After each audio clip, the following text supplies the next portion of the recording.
Hola, ¿cómo están? Muy buenas tardes, nos encontramos nuevamente aquí en el programa Soy lo que como y me acompaña Nicole Vargas, ¿cierto? Con quien compartimos este programa. Y tenemos un invitado el día de hoy súper importante que nos viene a acompañar nuevamente en el programa. Él es Álvaro Opitz, es director de la carrera de Nutrición y Dietética de la Universidad San Sebastián y hoy día nos viene a hablar acerca de la transformación digital. ¿Cómo estás, Álvaro? Hola, Caro, todo muy bien, ¿y tú? Bien, también. Hola. Oye, Álvaro, hablando de esto de transformación digital, es súper raro. Raro porque sabemos que estamos en un mundo muy cambiante, ¿cierto? Entonces yo creo que lo primero que tenemos que comenzar a ver es qué es esta transformación digital. ¿Dónde la vemos? Yo sé que la vemos en muchas cosas, pero ¿qué significa estar en un constante cambio, aparte de la inteligencia artificial que cada vez nos sorprende, cada día nos sorprende más? Entonces, por favor, cuéntanos acerca de esto. A ver, la transformación digital como concepto es algo que se ha ido madurando hace bastante tiempo, ¿verdad? Y siempre se ha dado vuelta o buscar una vuelta a la tuerca de cómo se puede mejorar el concepto o qué es lo que la define de una forma más eficiente, y siempre se llega a la misma conclusión, que transformar algo o darle una transformación digital es básicamente cambiar la esencia de lo que en alguna vez fue un concepto o un servicio analógico. Entonces tenemos que considerar que actualmente todas las empresas, a partir de un punto de quiebre que puede ser pandémico o no, se fueron transmutando hacia una necesidad vinculada al uso de tecnología, asociada a los nuevos usuarios, a los nuevos nativos digitales, como hoy los conocemos, y que también están conformando no solamente el alumnado, que de cierta forma integra las universidades, sino también hasta el profesorado, considerando que las brechas totalmente generacionales que alguna vez formaron bastante vínculo, nuestros profesores, ¿verdad?, que tenían una distancia generacional bastante amplia con la nuestra, hoy por hoy son también más jóvenes y tienen un acercamiento mucho más profundo con los estudiantes. Entonces, hablando, ¿cierto? Sabemos enfocado en los estudiantes, ¿cierto? Que es lo que nos compete a nosotros. Pero ¿qué pasa con las personas en general? Ya hablamos de las empresas, sabemos que la institución educativa está en constante cambio, que en realidad nos gustaría también que los niños de enseñanza básica y enseñanza media también tengan esta súper transformación para que lleguen preparados a la universidad, ¿cierto? Claro. ¿Qué ocurre con las otras personas, las personas adultas, por ejemplo, de 30, 40, 50 años con esta transformación digital? Chuta, a ver, es una pregunta súper profunda. Porque al final, perdona, pero sí, nosotros nacimos con tecnología, claro. Pues entonces no es tan complejo para nosotros, pero sí para las otras personas. No, de hecho, a ver, esta pregunta es súper buena porque finalmente nosotros somos de una época analógica. Por mucho que hayamos nacido con tecnología, tenemos que considerar que nuestra tecnología era analógica, o lo fue. Nosotros somos de la generación que esperaba en un paradero una micro. Hoy por hoy las personas no quieren esperar, sino tienen aplicaciones que controlan el tiempo. Claro. Somos de la espera del comercial entre las series de televisión, somos de la generación del control remoto, somos de la generación de arrendar un videocassette o un VHS, ir a buscarlo, ir a devolverlo. O sea, somos una generación que está formado por la espera y que de cierta forma nosotros transmutamos a esta época mucho más expedita, una época tecnológicamente mucho más inmediatista. Ahora, si nosotros ya generamos o identificamos un conflicto de transmutación de lo analógico a lo digital, las personas que nos preceden, ¿verdad?, han tenido que soportar o vivir estos cambios desde hace mucho más tiempo atrás, solamente que los cambios cada vez son más rápidos.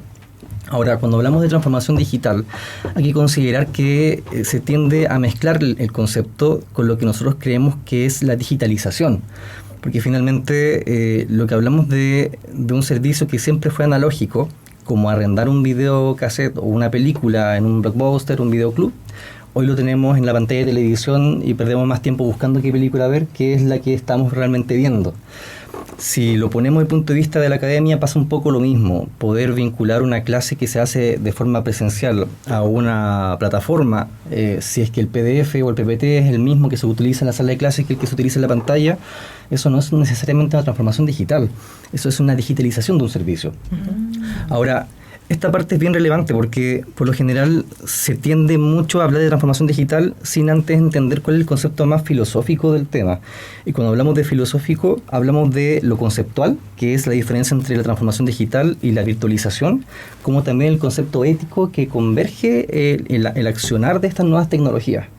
Hay diferentes tipos de contextos y situaciones. Actualmente diferentes empresas o diferentes segmentos de la industria hablan de inteligencia artificial, de transformación digital, pero siempre desde la vereda de sus propios programas. Vale decir, si es que hablamos de telemedicina, se busca la solución de las cosas a través de la salud. Si hablamos de la industria de la ingeniería, a través de justamente la mecanización o la automatización o lo que sea mecánicamente más eficiente. Ahora, si es que consideramos que la parte más filosófica, la parte más esencial de la transformación digital pasa por cambiar la esencia de un concepto, vamos a ver que esta transformación siempre ha existido y nosotros nos vamos a ir acoplando en la medida que en el fondo la supervivencia más darwiniana nos está diciendo, oye, esto funciona así y ya no es como antes. Uh-huh. Dentro de esto mismo, por ejemplo, esta transformación digital, ¿cuáles pueden ser las barreras que pueden afectar, por ejemplo, la infancia? O si lo abocamos a la infancia, ¿desde qué edad, por ejemplo, ya se comienza a sugerir que se pueden comenzar a utilizar todas estas cosas digitales o esta área más tecnológica? Yo la verdad es que no es un tema que de cierta forma pase por una receta que diga a partir de esta edad se puede o no. Yo tengo una hija de 4 años y ella a los 2 años me di cuenta que pescaba mi teléfono y interactuaba con él de forma casi intuitiva. Yo no le suelo pasar el teléfono a mi hija, pero sin embargo cuando ella lo tenía y reconocía el icono de YouTube, por ejemplo, y lo pinchaba, fácil ella llegaba a sus caricaturas sin que yo tuviera un control absoluto de esto. Entonces esto era como entre cómico y terrorífico, porque finalmente decía, bueno, ella en su concepción más primaria de la vida identifica primero una pantalla y una interfaz antes que los elementos de la naturaleza que la rodean. Claro. Entonces creo que hoy en día hay una natividad en las tecnologías que hacen que estas nuevas generaciones nacen para el entorno tecnológico que los rodea. Yo siempre cuento esta anécdota. Cuando me estaba mudando, mi sobrino que ya hoy tiene 16 años, 15, 16 años, cuando era más pequeño encuentra un cassette y me dice, ¿esto qué es? Y dije, no, es para escuchar música. ¿Y dónde se escucha la música? ¿No? Eso contiene la música y se mete en otra. Y él pensó que lo estaba agarrando para el deseo, pensó que lo estaba bromeando, porque en su concepción no entiende cómo esto era música, esta cinta de magnesio que graba tenía información digital. Entonces, si vemos que hoy por hoy los estudiantes o los jóvenes tienen un concepto mucho más nativo de las tecnologías, vamos a ver que nosotros tenemos un problema. Y el problema es que en la medida que estamos rehuyendo la posibilidad de decir esta es la realidad de hoy, estamos también declarando nuestra propia obsolescencia como profesionales desde el punto de vista del uso de las tecnologías. Claro. Cuando ocurrió la pandemia, por ejemplo, muchos académicos dejaron sus labores académicas porque no pudieron, de cierta manera, confluir con las plataformas digitales para hacer las clases. Claro. Que no entendían la cámara, que el micrófono, que la plataforma de transmisión. Y sin embargo, eso nunca fue transformación digital, fue simplemente una acción totalmente SOS de un concepto que estábamos siendo afectados a nivel global. Claro. Simplemente pasamos la clase a la pantalla. Eso es una digitalización. Álvaro, y porque la pandemia ocurrió hace 5 años, ¿estamos preparados para las transformaciones digitales o esta digitalización? Sí, yo creo que hoy por hoy estamos preparados, básicamente porque no tuvimos mayores alternativas. Acá hubieron empresas que murieron en la pandemia, empresas que se transformaron en la pandemia y empresas que nacieron por la pandemia. Y son 3 conceptos súper claves. Blockbuster murió por la pandemia, lo comió Netflix. O sea, Blockbuster murió mucho antes, pero técnicamente esta comodidad llegó para quedarse, ¿no? Desde el punto de vista de los canales de plataformas de reuniones como Zoom o como Teams, explotaron, o sea, les fue excelentemente bien. Y nosotros, en la medida que nos fuimos adaptando, fuimos validando este progreso. Ahora se habla de inteligencia artificial. Todo el mundo habla de inteligencia artificial. La inteligencia artificial viene de los años 70. Ni siquiera es una cosa que en el fondo ocurrió hoy. Se empezó a madurar como concepto hace muchas décadas atrás. Lo que pasa es que hoy por hoy se ha sociabilizado o popularizado el concepto al punto de que todo incluye inteligencia artificial. Los teléfonos se venden hoy porque te dicen que este teléfono tiene inteligencia artificial. Y sin embargo, ¿hasta qué punto uno como usuario la utiliza y no va más allá de lo que siempre hizo con el teléfono? Claro. Entonces, esto sigue avanzando, se sigue inmiscuyendo en nuestras vidas y perfecto, funciona. Ahora, ¿hasta qué punto esa línea delgada está atravesando nuestra cotidianidad de vida o nuestro rendimiento profesional? Ya sé que nos sintamos cómodos con ello. Muchas personas se sienten cómodos con la tecnología que está dentro de sus casas. Sin embargo, no se sienten tan cómodos con la tecnología que está envolviendo su trabajo. Porque finalmente este concepto de adaptación forzada a algo que puede sentirse como reemplazable no es cómodo de percibir. Entonces muchas veces las personas dijeron, oye, esto puede ser un problema. Cuando llegó la máquina de vapor, para que haga un recuento histórico, se generó un efecto ludista. O sea, personas se juntaban a destruir las máquinas a vapores porque pensaron que la máquina de vapor lo iba a dejar sin empleo. Y sin embargo, esto que trajo simplemente una evolución industrial que multiplicaron los empleos. Entonces, esto puede ser un poco más de lo mismo, una nueva revolución, esta revolución 4.0, la revolución digital, que hace que en el fondo no necesariamente venga a reemplazar a nuestras generaciones, sino a potenciar nuevas posibilidades. Me acuerdo que hace un par de años atrás, en una certificación que tuve la posibilidad de participar, lo que se ponían sobre la mesa era el hecho de que de aquí al 2030, esto fue hace 5 años atrás, de aquí al 2030 el 60% de los empleos aún no han sido creados y que todos van a ser de cierta forma vinculados al mundo de la era digital. Con respecto a eso, bueno, no me siento para nada experta como en este tema, así que estoy como muy interesada en realidad en lo que estás comentando y todo esto como de los conceptos, porque por ejemplo yo tenía muy mezclada la automatización del empleo que estaba como aplicado para todas las áreas. Por ejemplo, el área de medicina también se puede automatizar. ¿Eso es así? Sí, yo creo que ser tan absoluto en decir que esto puede ser tan sí o tan no, tiene sus pequeños matices. Ahora, esto está vinculado a un problema que se llama el programa. El programa es un universo en que nosotros construimos una realidad y construimos también nuestras paredes, nuestros techos frente a esa realidad. Me explico. Cuando hay una pregunta de ética o de conflicto ético que dice, estamos creando un automóvil que se maneja solo. Ese automóvil va manejando por la calle y se cruza en un paso peatonal una persona que tiene prontuario de asesinato y debería estar con cadena perpetua. En el medio va un niñito de 10 años con una enfermedad terminal, le quedan 2 meses de vida, y la tercera persona es un adulto mayor de 97 años. ¿A quién debe atropellar el auto si no puede salvar la vida de los 3? Ese es el conflicto ético. Ya. Entonces, es una pregunta trampa, porque finalmente todo lo que la gente resuelve en su cabeza es decir, ¿cuál es el conflicto ético de la realidad que ellos conocen? Que el auto va a atropellar a alguien. Sin embargo, al salir del programa, nos damos cuenta de que la inteligencia artificial tiene conflictos éticos que, de cierta forma, más que conflictos éticos, realidades que trascienden lo que nosotros entendemos como la realidad misma. Y en vez de construir un auto que va a tener que quitarle la vida a una de esas 3 personas, estamos construyendo un auto que va a tener la capacidad de poder saltar a esas 3 personas y no tocar a ninguna de ellas. Con el tema de... ¿cuál es este ejemplo? El ejemplo es, si es que lo llevamos al tema de salud, y tú me preguntas, ¿se puede automatizar la salud?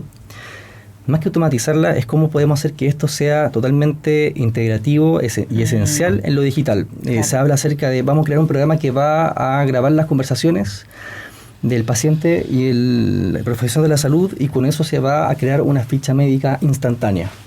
¿Eso es la solución? Claro. Probablemente no, porque la ficha médica va a existir igual, claro, y la voy a tener que leer igual. Y probablemente lo que estoy haciendo no es transformación digital, estoy digitalizando algo que me va, en vez de tipear, simplemente me va a escuchar. Ahora, si yo creara una inteligencia que sea como Siri o Alexa, que me escuche la conversación con el paciente, y luego cuando esté trabajando le pregunto a mi asistente, disculpa, ¿cuál era la patología que tenía esta persona o cuál era la sintomatología? Y esta persona empieza a hablar y yo empiezo a interactuar con mi asistente hablando, mientras estoy haciendo cualquier otra cosa, estoy integrando un sistema tecnológico a la eficiencia del tiempo. Porque con la ficha tengo que detenerme a leer. Sin embargo, con mi asistente virtual yo puedo estar haciendo cualquier otra cosa vinculada a mi trabajo mientras converso con ellos y puedo discutir, como lo estoy haciendo con ustedes, la realidad de un paciente y cuáles son las posibles soluciones al problema. Claro. Que es lo que en el fondo la inteligencia captó que yo no capté y qué me puede decir al respecto que yo no he considerado dentro de las variables que en el fondo me permitan una solución a su concepto o a su problema. Entonces, ver las cosas fuera del programa te dice cómo es la vida desde el televisor cuando tú ves un partido de fútbol. O sea, cuando, yo se me pongo este ejemplo, ¿no? Cuando, no sé si les pasaba, pero mi papá cuando ve el partido de fútbol es un director técnico profesional. Todo lo encuentra malo. O sea, oye, pues está despejado, está acá, pásala aquí, la cuestión acá. Y claro, yo digo, oye, tú sabes que esas personas no ven lo que tú estás viendo la vida fuera del programa, ellos están viendo la vida dentro del programa, y probablemente ese que tú viste que está ahí con la pelota no está viendo quién está libre. Sí. Es exactamente lo mismo, nosotros tendemos a decir, vamos a solucionar nuestros conflictos y nuestras problemáticas con tecnología, pero todos lo estamos viendo dentro de la caja. Y esto no se puede hacer con la inteligencia artificial. Es la primera vez en la vida de nuestra civilización que nos enfrentamos a una tecnología que no nos permite estar dentro de la caja. Nos está obligando a salir de ella porque de otra forma es la tecnología la que va a empezar a decidir por nosotros y no va a ser al revés. Y el pensamiento crítico se va a ver súper atentado. De hecho, eso es lo que te iba a comentar, porque lo que nosotros vemos es ahora con inteligencia artificial es exactamente eso, como reducir los tiempos de todo lo que tú haces. Pero también se sabe que la inteligencia artificial presenta errores y es ahí donde el pensamiento crítico es súper importante. Exacto. ¿Y qué hacemos y cómo lo hacemos para formar este pensamiento crítico en los estudiantes? Excelente. ¿Por qué? Porque nosotros nacen, ¿cierto?, con esta tecnología. No se vinculan con el resto, no salen. Entonces, ¿cómo nosotros hacemos para que ellos tengan una mirada más amplia y la tecnología no los utilice a ellos, que es lo que estamos viendo, sino que ellos utilicen la tecnología? Tenemos que hacer lo que siempre hemos hecho como académicos. Les pongo un puro ejemplo histórico. Galvani, en el siglo XIX, movió una rata muerta con electricidad. Justamente Mary Shelley, que es la escritora de Frankenstein, estuvo ahí en esa feria y se inspiró con eso. Es una anécdota. Pero cuando Galvani movió la rata muerta a la rana muerta con electricidad, 150 años después, Thomaset creó la bioimpedanciometría en base al experimento de Galvani. Y la bioimpedanciometría la hizo para poder entender cuál es el comportamiento y la cantidad del agua en un compuesto biológico. Y después de eso utilizamos la bioimpedanciometría para medir grasa, cosa que nunca fue hecha para medir grasa. Entonces, claro. Y eso es súper tecnológico, pero no tiene nada que ver con la tecnología de la inteligencia artificial. Es una bioimpedanciometría que se ha utilizado desde siempre, al menos desde nuestra formación. Entonces, si es que yo le digo a un estudiante que la bioimpedanciometría es para medir grasa, es como decir que el IMC fue hecho para poder clasificar la obesidad en un paciente, que eso tampoco fue así. Fue Quetelet que inventó el IMC pensando en la proporcionalidad de masa y 150 años después el doctor Colesterol le dio una tributación nutricional. Entonces, las tecnologías técnicamente están siendo un medio para un fin, es un servicio. Este teléfono no es más que una pieza de metal con componentes de aleación si es que yo no le doy un sistema o un fin. La bioimpedanciometría es un poco lo mismo.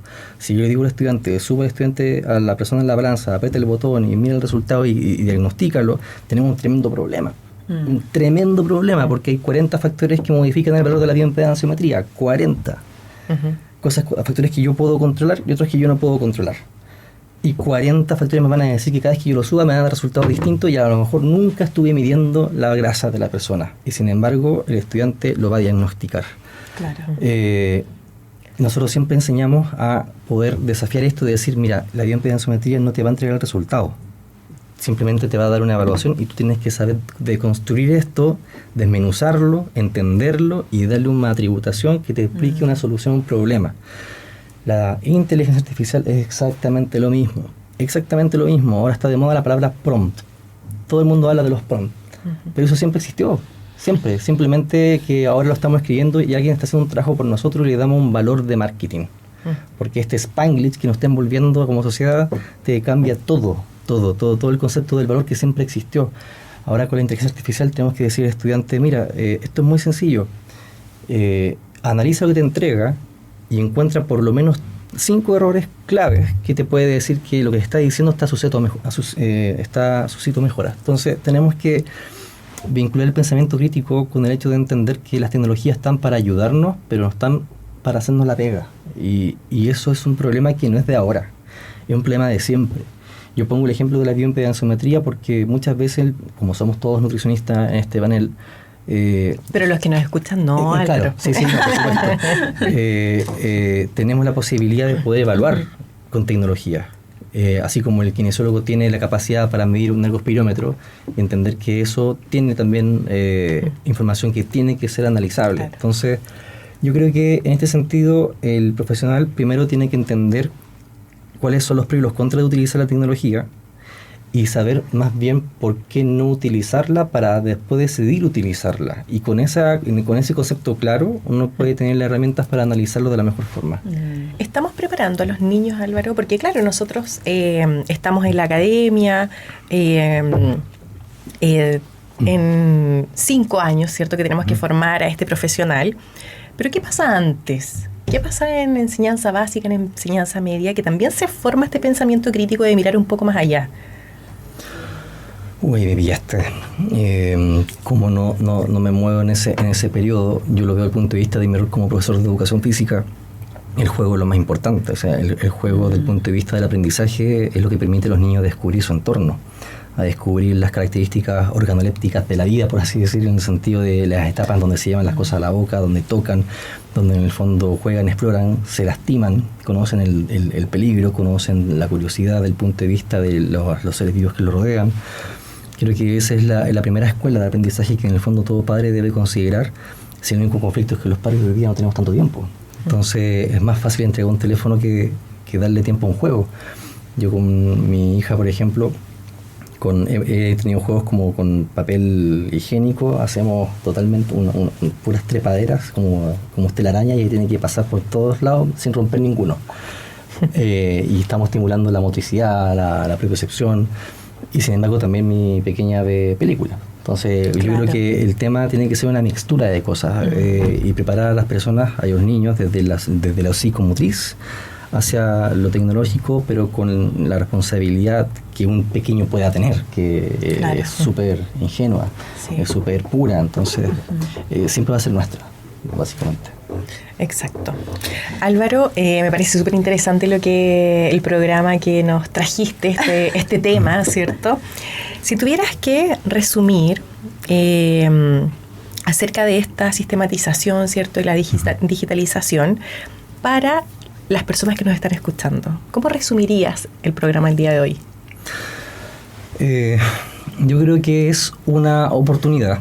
Es una oportunidad que en el fondo tenemos el derecho, la necesidad, incluso el deber de conocerla, no tenerle miedo, pero tampoco tenerle una máxima de confianza. Nosotros somos los que tenemos que ser los personajes principales de las soluciones que encontramos a través de la tecnología y no al revés.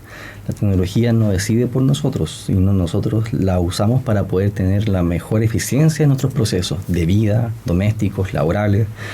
Y tratar de no utilizar las cosas por algo simple, algo monótono, sino darle una utilidad máxima. El teléfono puede ser un dispositivo más allá para chatear o ver videos, sacar fotos. Podemos hacer un montón de cosas más, aprender a través de este dispositivo. Lo mismo pasa con cualquier orden de cosas y intentar entender también que toda la tecnología fue hecha para encontrar una solución no nativa al problema por la cual se originó. Todo puede ser utilizado con más de un fin. Lo importante es atreverse a descubrirlo. Muy bien. Excelente. Sí, súper. Muchas gracias. Súper.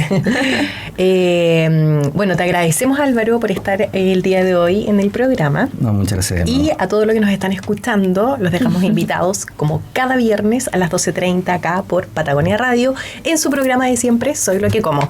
Y no olviden que nos pueden escuchar en Spotify. Que estén muy bien. Nos vemos. Chao, chao. Chao.